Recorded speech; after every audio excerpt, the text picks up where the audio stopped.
It's a really nice area here. It's not a high crime zone. Blighted high crime zone? No, of course not. Tonight, we're expanding our investigation of tax credits that are supposed to help fight crime. Since you've owned this business, since you've worked here, have you seen any drug deals around here? No, I've not seen drug deals around here. Shootings? Nope, not around here, but... Stabbings? No stabbings. It's a jobs program the Florida House Speaker calls a boondoggle. It's a loser for the state. We discovered millions of dollars intended to clean up high crime neighborhoods pouring into tourist resorts. Here, I don't know, I feel safe. Only in Florida can people travel to a designated crime zone to feel safe. They should feel ashamed. And our state government just wiped out the Independent Party. According to the Division of Elections, they have obliterated the status of all registered independent voters in the state of Florida. We'll explain what went wrong and why a lot of independent voters are just confused. Plus, we have more contradictions and drama in Washington, and Charley Belcher joins us from our viewer mailroom. This is Money, Power, and Politics.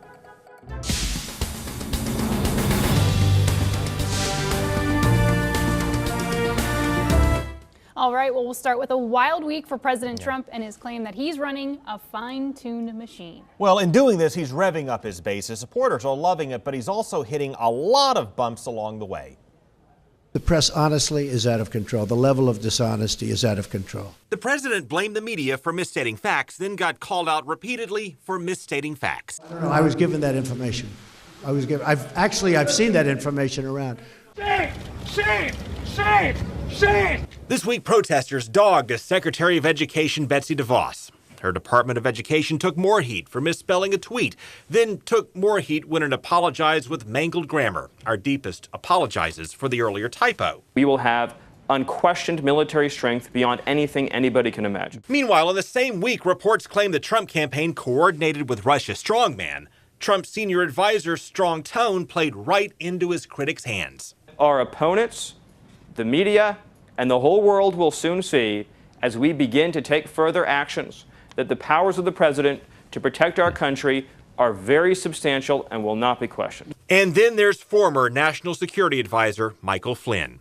Though the law bans private citizens from conducting foreign policy, Flynn discussed sanctions with the Russian government before the inauguration, and then he denied it. Then he misled Vice President Pence, who in turn misled the nation. The conversations that took place at that time were not in any way related to new U.S. sanctions. Turns out President Trump knew Flynn had discussed sanctions with Russia for weeks, then ousted him this week after reporters exposed it. So hours after the counselor to the president said Flynn had his full confidence. Yes, General Flynn does enjoy the full confidence of the president. The president's spokesman said Flynn had lost his trust. The president was very concerned that General Flynn had misled the vice president and others. The evolving and eroding level of trust as a result of this situation and a series of other questionable instances is what led the president to ask for General Flynn's resignation. Then the very next day, President Trump praised Flynn and blamed his fall on the intelligence community, which he assumes leaked the goods on Flynn,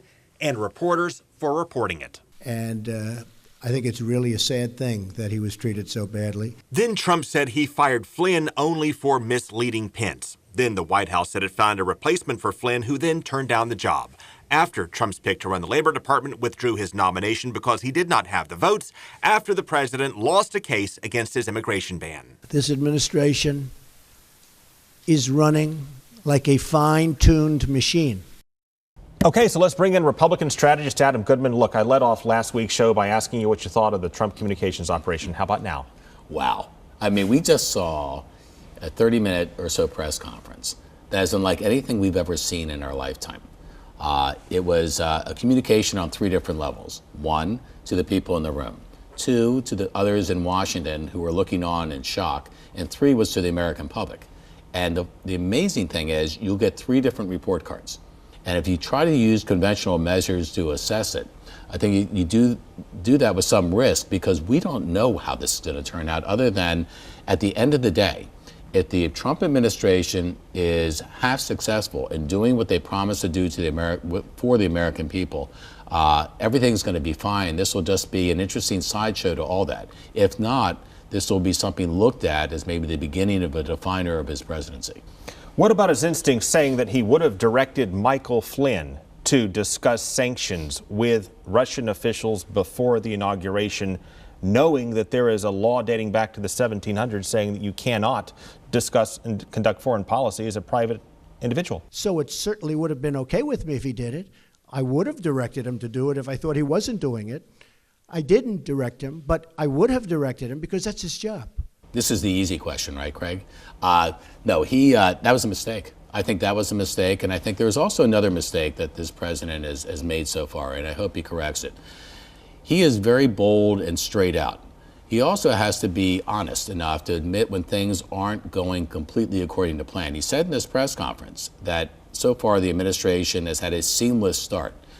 I don't think anyone on any of the three publics I mentioned before would give him a seamless start as a report card grade on the first four weeks, and that's okay. It's a transition. A transition is to get used to something different. There are going to be things that are done or not done that you look back and say I should have done that differently. I think he should be more direct and straight with the American public. When things aren't working out according to plan, they will love him even more. If you were President Trump's strategist, what is the one thing you would tell him after that press conference that needs to be fixed, needs to be changed? Hire Adam Goodman. I mean, I think he needs to have talent around him that gives him feedback on press conferences like that. I think, by the way, there were some really good, powerful things about what that press conference represented, particularly the fact he stood on his own 2 feet and he went at it. And he didn't just take a question or two. He took probably about 20 different questions. He did it with humor. He did it with some aplomb. And, of course, some of the things he said or didn't say he knew would generate a lot of fur flying.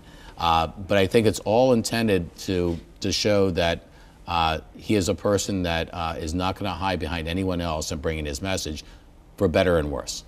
Adam Goodman, thank you for your time. Thank you.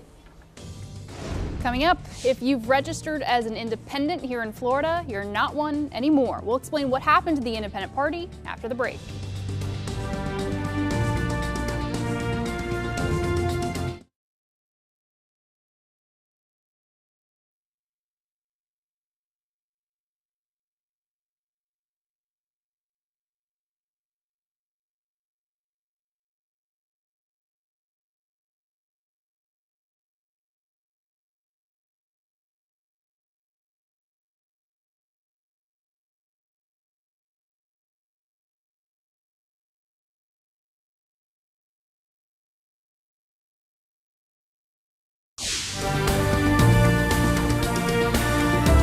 Well, the state's third largest political party just got wiped out. Yeah, Florida ordered the Independent Party of Florida to shut down. Aaron Mesmer shows us what went wrong.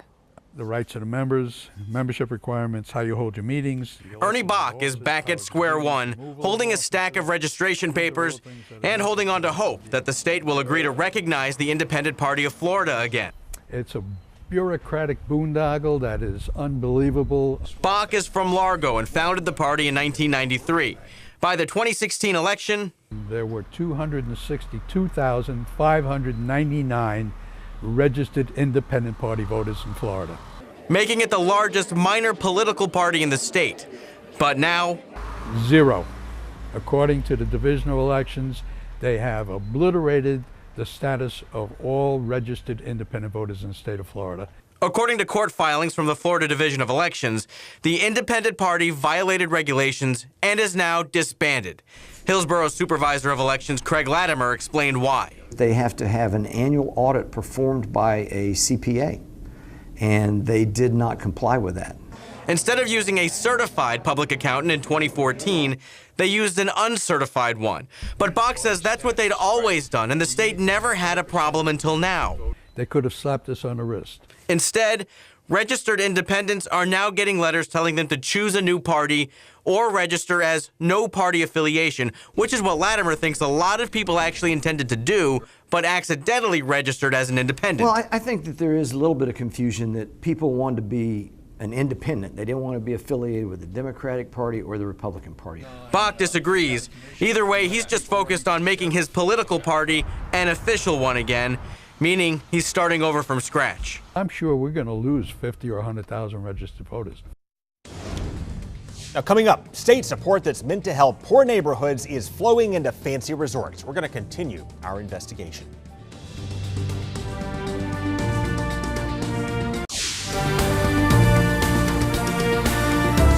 Okay, well, we want to let you in on a new project that we're working on that was inspired by our friend Charley LaDuff. Yeah, Charley was the very first guest on the show, and he became a regular contributor with his segments he called The Americans. And with this, he held the powerful to account, or as he would put it, he accounted for people who have no power. And while he's moved on to other projects, we want to honor his legacy and keep telling those kinds of stories in our own way. We do, which brings us to tax credits now, meant for struggling neighborhoods going to fancy resorts in our first edition of We the People. You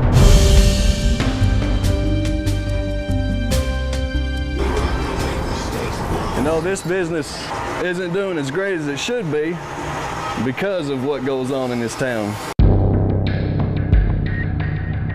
Mike Graves ought to know. Not too long ago, there was a shooting right over here. He's seen quite a bit. Oh, it's terrible. It's people getting drunk, acting out all the time, fighting all the time.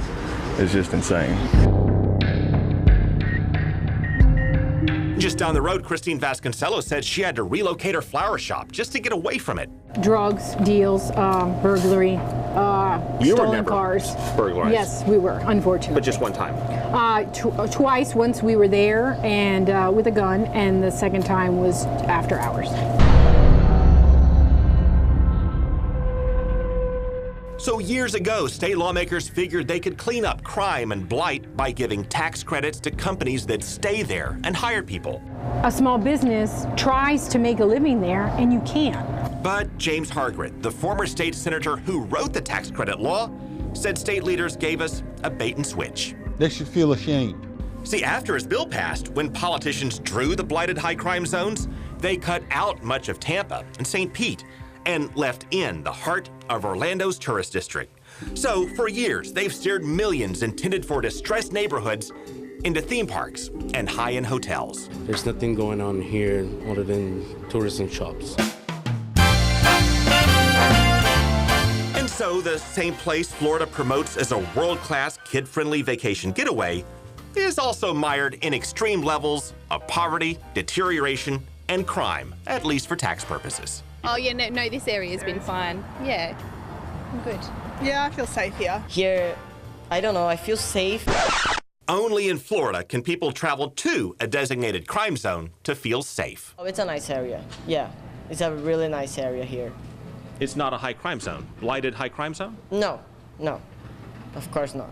And so tax credits to clean up blight go to upscale department stores, luxury car dealerships, resorts, and theme parks.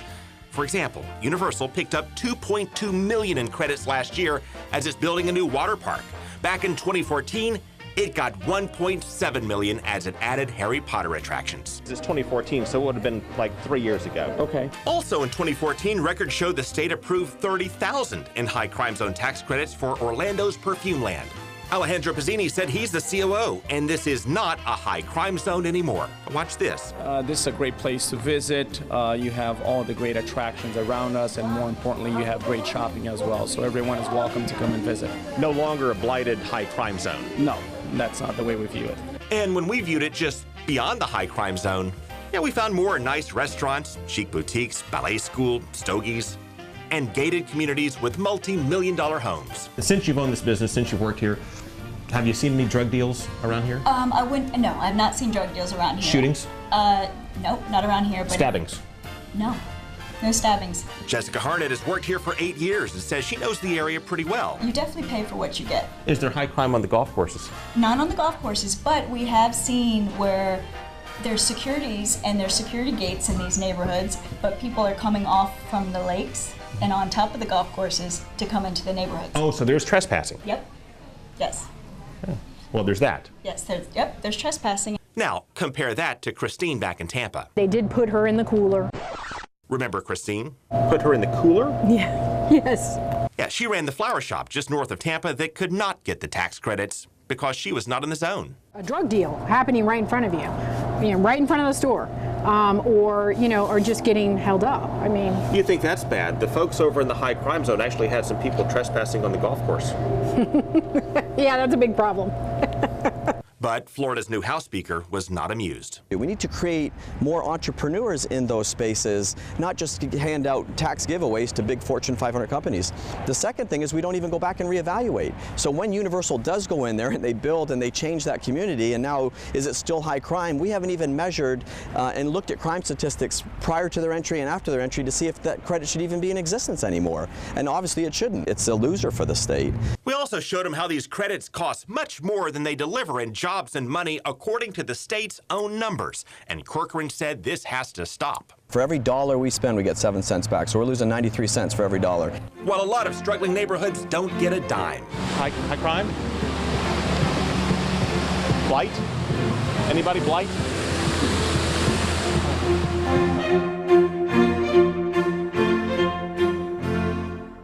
Well, Universal, Perfumeland, and all of the companies approved for these tax credits are not doing anything wrong. They're simply following the boundaries approved by our state lawmakers, which could make some changes. Meanwhile, Merissa is looking at how our federal lawmakers could make some big changes in health care.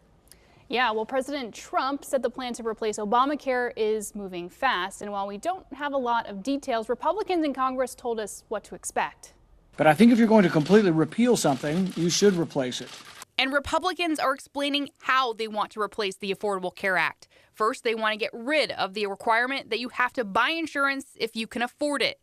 Then they want to make it easier to purchase by legalizing cheaper policies that don't cover as much, expanding health savings accounts, and offering tax credits to cover the costs. A tax credit is you get the freedom to do what you want and buy what you need, and your choice. The Affordable Care Act is the opposite of that. The Affordable Care Act is the government makes you buy this. They still want to make sure people with pre-existing conditions receive health care. So one of the plans would let them stay on their plans as long as they keep paying. Insurance is now portable because we've delinked employment and health insurance. It will travel with you, but you have to stay on. And if you don't stay on, then you're not eligible for the price subsidy, if you want to call it that exists in terms of pre-existing condition. Republicans are still trying to figure out how to cover people who cannot afford insurance. The Affordable Care Act addressed that by paying states to expand Medicaid. Some Republicans now want to cut funds for Medicaid while others don't. And they have to figure out how to pay for what President Trump has promised. On 60 Minutes, Trump said Republicans will make sure all people have health care. Everybody's got to be covered. This is an un-Republican thing for me to say. Universal health care. I am going to take care of everybody. Who pays for it? The government's going to pay for it. Okay, well, coming up, our viewers are divided, so Charley Belcher will bring us together, or at least he'll try, as he sorts through the mail.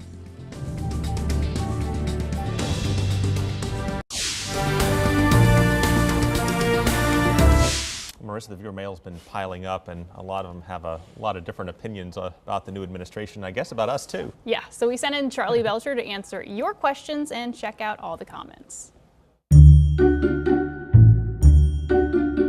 Hi, Money Power Politics audience. Charley Belcher here, coming to you from the Money Power Politics mailroom. If you're new to the show, every once in a while I pop up to read your comments, whether you like us or not. Shall we get to it? These are a collection of emails, Twitters, Facebooks, posts we find that you're trying to get to us. Thank you, by the way, for participating in the show. Let's get right to it. Craig, I am getting very tired of watching your lies about President Trump and think you should be took off TV for reporting fake news. You keep saying President Trump is not popular and that you don't think that he will get any more popular, and everyone knows this is a lie. Also, since he did win and the people love him and he only grows more popular every day! Exclamation point, exclamation point. You, sir, are a disgrace to your profession. Truth! Signed, Wayne. Well, Wayne, that might be your truth, but that is your opinion. And you are welcome to it, sir. And we appreciate you watching, and I will make sure Craig gets your sentiment. Now the next one says, Craig, sad after watching the February 12th show that Craig has apparently been taken to the woodshed and like a neutered dog can no longer freely admit what a complete disgrace this current administration is and what buffoons the main players are. And I'm a registered Eisenhower Republican. Signed, Gordon. Gordon, I need to put you with Wayne. You're both complaining about Craig, but Gordon thinks Craig isn't going far enough, and when Wayne thinks Craig's gone too far, that probably means we're doing something right. Thank you for watching. All right, here we go. This email is from Phil, and it's all caps. Maybe this was a tweet or on Facebook. Well, regardless, here's what Phil has to say. Well, I can't believe it. Say it is so. You finally dumped that total waste of time MPP show. It only kept getting worse with Charley's mailbag. Stupid made-up emails that could have only been created by the staff or people with only 2 brain cells. Signed, Phil. Well, Phil, first of all, we didn't dump Money Power Politics. It's still on TV, 5:30 p.m. Saturdays, 11:30 p.m. Sundays. You might be watching it right now. And it's on YouTube. I mean, the show still exists. We just, after the election, we didn't need to be on every night, which was always the plan before the election. But as far as your email comment, I don't make this stuff up. These are comments that we get from social media, Twitter, Facebook, or our email address, which just happens to be mppmailbag@yahoo.com. That's mppmailbag@yahoo.com. Keep those real emails. Keep them coming. Yeah, we had a few others in the mailroom too. He didn't get to. Maybe we'll get to them next week. It's always fun to see real diverging emails, viewpoints. though. They're real. Emails, that's right. Folks, that is our show tonight. We will see you again next week for another round of Money, Power, and Politics. Check us out on YouTube as well. Until then, we'll see you next week.